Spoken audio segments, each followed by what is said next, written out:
What's going on, guys? Welcome to today's third stimulus check update, stimulus package update, and news report for Wednesday, February 17th.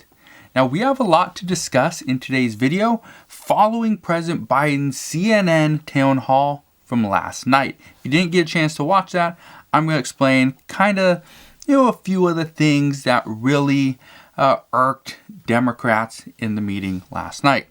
So, we're also going to get to more reports of exactly how this $1.9 trillion stimulus bill is going to be laid out. We also know that lawmakers are worried as Senator Joe Manchin threatens to blow up this $1.9 trillion package. We know Democrats are not pleased with President Biden after he crushed their hopes of getting a different proposal passed last night. And we know that the Congressional Budget Office says about the United States ever-increasing debt load. So we're going to go over all that in today's video. But first, let's address the good news. The good news is that the IRS states that every stimulus check has been sent out. Here's the issue.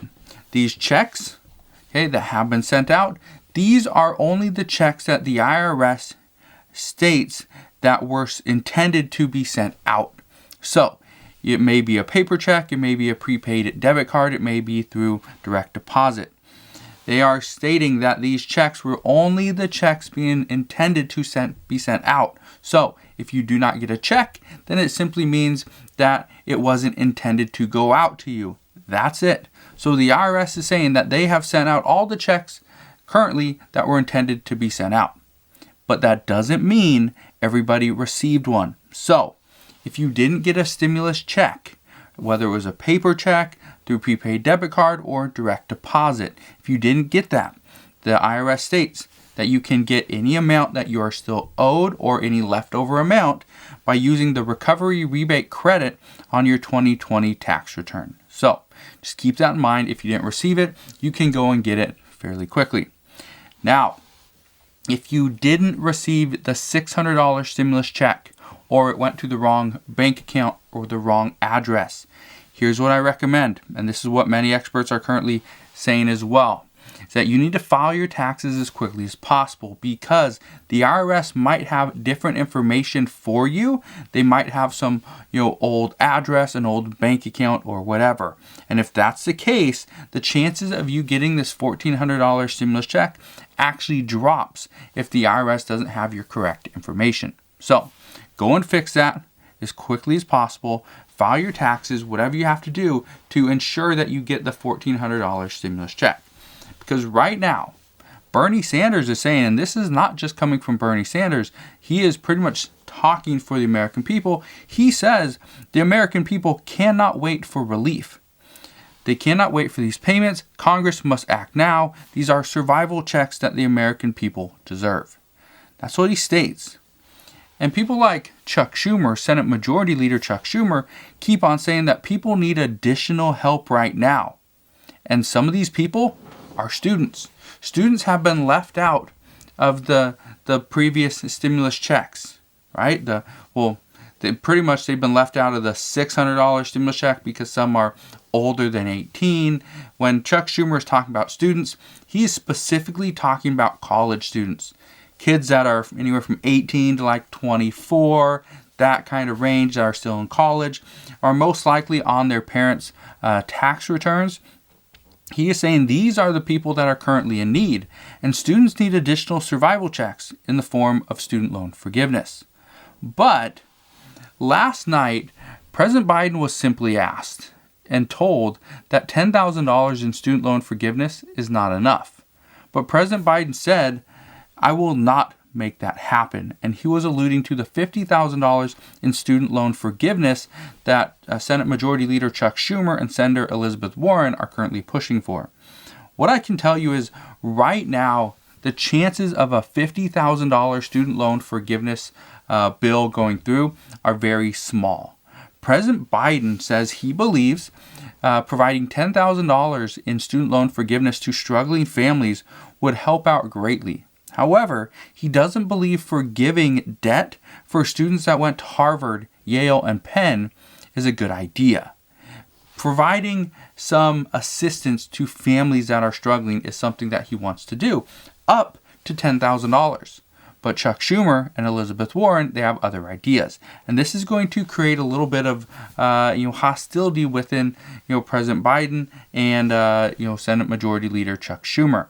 Because Chuck Schumer is still trying to pass this $1.9 trillion stimulus package, but at the same time, he has some ideas that he wants to put into this bill. But President Biden at this time really doesn't want to hear it. So, even White House Press Secretary Jen Psaki, she said that President Biden supports canceling up to $10,000 in student loan debt. But this bill must come from Congress. Yes, President Biden can do an executive order and do this very quickly with a stroke of a pen. The problem is he doesn't want to. He wants Congress to do this and come up with a bipartisan bill. But it doesn't mean he will not think about this and possibly include this into something later on this year. It all depends on how things currently unfold. So, Senate Majority Leader Chuck Schumer states that if this group of people struggle or continue to struggle, then so will the economy. But we do know that President Biden has already extended the student loan deferral program, which was supposed to end in March or April. It's actually going to extend all the way through September 30th. So the student loans the payments don't have to be paid, and the taxes you're pretty much going to be forgiven on until October 1st of 2021. So that's pretty big. So the struggle is something that should not be seen as of right now. But Chuck Schumer says we need to deal with this issue today. So, two different perspectives from the same party. I anticipate we will see something for student loans, but this probably won't happen until maybe the end of this summer, possibly the very beginning of this fall. So, we'll see what happens there. And to give you an idea of how much the economy is actually struggling without additional stimulus checks or without additional help to the American people, I want to read you a kind of report. This was from the Wall Street Journal earlier today. It states that many economists say that retail sales rose 1.2% between December and January. Now that's decent, but this also comes on the heels of seeing 3 months in retail sales decline. And this, according to all economists say, was the main factor of the stimulus checks. We saw stimulus checks. So let's just put this into perspective for you. From December to January, we saw it increase 1.2%. That means from September to October, October to November, and November to December, those 3 months, okay, starting in September, that's when everything really started to drop off. But what is the reason for that? The simple reason is because in September, that's when our the weekly unemployment boost ran out. It technically ran out in August, but former President Donald Trump, he did an executive order to use FEMA funds to provide up to 7 weeks, 6 or 7 weeks of $300 per week in unemployment benefits. And if the state wanted to kick in an additional $100, you could get up to $400 for that time. Most states just did $300. So because of that, that is when we started to see that trickle down or that trickle off of our retail sales and that spending. But it picked up in January. Well, what happened in January? In January was the start of when most people received their $600 stimulus check. So these economists are saying that the main factor was the $600 stimulus check and the unemployment benefits from September. That is what factored into all of this. But they also say we will see a slightly declining sales numbers for next month if we don't receive another stimulus check soon. That means either this month or next month. We will see. Now, a lot of the money didn't go into things like restaurants or travel. And this is one of the things that Democrats are kind of pushing for, specifically Chuck Schumer. He wants to push another, $15 billion into things like restaurants, which I get it. Restaurants have been badly hurt, and that makes sense. But this doesn't ultimately help travel. How do we fix this? Also, the $1,400 stimulus checks won't do a lot for this. And here's the reason why. Many economists say getting the checks out to the American people's hands as quickly as possible is the only way to see immediate growth. However, Congress, or specifically Democrats, are looking at multiple issues, not just providing a stimulus check, which we had a proposal that was written I think 3 weeks ago for stimulus checks and vaccine distribution funding. Those two things. Well, that never saw the light of day.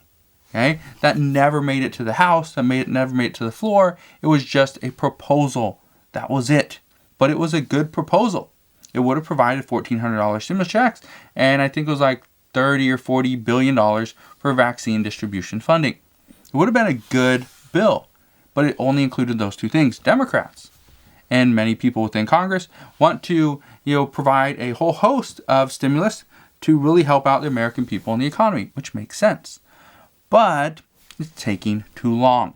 So, some say yes, the vaccine is important. But the real issue is if the American people are broke, if the American people do not have any money to go to restaurants, to go and travel, to buy these items that they do not need, like the new Apple, Pros or whatever, those headphones, or a new computer, or a desk, or a car, or a new home, or just things like, pencils for their, children to write when they're working or staying at home doing homeschool. All these things matter. But if the American people do not have money in their bank account to go and spend, then the economy is not going to get any better. So some people say they still will not go and shop, they will not go and eat out, and they will not travel. And they won't do this, not because they don't want to, but because they do not have the funds to do it. $1,400 is just not enough. And this is why a large group of progressives within the House are currently saying that $2,000 stimulus checks are a must. Yes, $1,400 stimulus checks are only $600 away, and technically we've already received our $600, so it does come out to $2,000, but they say $2,000 in addition to the $600 is something that we need to do. It would just be good for the economy and the American people. However, at the same time, the Bipartisan Congressional Budget Office says that by 2051, the debt held by the public would amount to roughly 202% of the GDP. That is double of what we have right now. This has been the first time since World War II that we have had debt levels surpass 100% of the GDP. Some experts say this is definitely not good. We are not going in the right direction, and currently there is no plan of actually paying off this debt. So, I don't know what's going to happen, but what I can tell you is a lot of people are worried. But at the same time, the president of the Committee for a Responsible Federal Budget, she says this, and I quote, "We shouldn't shy away from borrowing what's needed to end this pandemic, support the recovery, and help sustain households and businesses through this crisis. But along the way, we can't afford to ignore the long term. Ignoring this long-term debt picture will harm economic growth, hold down incomes, and make it even more difficult for us to tackle income inequality, support for families, and a backlog of necessary infrastructure improvements." So, what she's saying is, do not shy away from borrowing because we have to make it through this pandemic. And that's what many experts are saying as well. That's even what Jerome Powell is saying. Yes, he has some worries later on and in the future, but as of right now, we should not worry about the future when we need to worry about the here and now. But like she's saying is that let's support our economy, let's get back, let's open up, let's get through this pandemic, and then we can focus on the long-term debt picture. But we have to focus on the long-term debt picture if we want to get out of it. So, this is one of the reasons why some moderate Democrats are very worried about the path that we're currently taking. People like Joe Manchin worry that Democrats are pushing too much stimulus through and to the people that do not truly need it. This is one of the reasons why he has been very adamant on we need to specifically target groups of people that have been impacted the most negatively through this $1,400 stimulus check. Joe Manchin would ultimately like to see Congress take a step back, reevaluate what we are doing, and delay another stimulus package until we can agree where money would be best spent. Like Janet Yellen said a couple weeks ago, we need to find where the biggest bang for our buck is. Is it in stimulus checks? Is it in unemployment? Is it in vaccine funding? Is it in state and local government funding? What is it? Right now, what we know based off what the Congressional Budget Office has told us is that the biggest bang for our buck is in unemployment. The lowest bang for our buck is currently in stimulus checks. But many people are saying stimulus checks have to be one of the pillars of this package simply because that is what President Biden promised in order to get the 2 Senate Democrats in office in Georgia. So, here's what we know. First, Democrats are moving forward with this budget reconciliation. That's going to happen. We know this. Currently, we are expected to see this bill sometime this week, according to all reports. This bill that we will see will be voted on probably on Tuesday by the House. It will most likely pass, but then it will probably go over to the Senate the following week. This is according to multiple senators that they will not be voting on this bill probably until the 1st of March. It's not going to happen in February. So, this means we probably won't see it hit President Biden's desk until possibly the second week of March, right before the March 14th cliff where unemployment ends. So, some do say they are a little worried that this will not pass in time simply because of people like Joe Manchin. And they say that the only problem right now is this bill must go through the Senate parliamentarian and pass the Byrd Rule. This is a big issue. The Byrd Rule means that the bill must prove that it has an impact on the federal budget. However, the Senate parliamentarian and her findings are not law. Senate Democrats can still overrule her ruling. And if I know it's weird, it's a little odd that they have a position for somebody that can say, okay, this doesn't meet our rules, this doesn't meet our strict guidelines, and Democrats can just be like, oh well, we don't care what you have to say, and they just go and pass it anyway. That could happen. But again, this brings us to Senate Democrat Joe Manchin. Joe Manchin says he will not vote against the Byrd Rule. The Byrd Rule is, I believe, from Robert Byrd, and this is somebody that Joe Manchin actually took his seat in the Senate, and I believe from West Virginia. So, this is something that we need to keep an eye on. Joe Manchin even went on to state, my only vote is to protect the Byrd Rule. Hell or high water. Everybody knows that. I'm fighting to defend the Byrd Rule. The president knows that. And when asked, did you tell the president this? Joe Manchin said, yes, straight up. So, we know nothing is going to happen if the Senate parliamentarian says, no, this doesn't work, this doesn't actually meet our Senate guidelines, then Joe Manchin's going to vote against this. Which means the $15 federal minimum wage is pretty much out the door. There's going to be other things that could potentially be pulled as well. And depending on what's pulled, this could mean it has to go back to the drawing board where the House and the Senate will work on this together and try to pass a bill that will pass through the Senate. Right now, all indications point to this bill will not.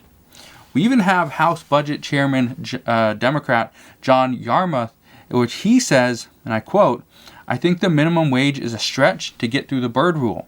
I'm just not aware of how they do that. And it's a little bit tricky. You have to say that this is going to affect the federal budget. And technically it does, but the Senate parliamentarian could come in and say, no, this technicality doesn't actually work, and there can be a whole host of issues. So we will see what happens there. So what we know is right now, the entire stimulus package, the $1,400 stimulus checks, $400 per week in unemployment benefits, state and local government funding, vaccine funding, school funding, and so much more, it's actually all contingent on this $15 federal minimum wage increase. So, As we know more, I promise I'll fill you in on all the updates. I can tell you that we should have more answers within this next week. We will have a lot more next week, or actually not this week. We'll have more answers this coming week from the House, and the week after that, the last week of February, that's when we're going to have the most answers from the Senate. So I plan on bringing you all those updates. So consider subscribing so I can continue to keep you updated on everything that's going on. And I'll see you guys on the next one.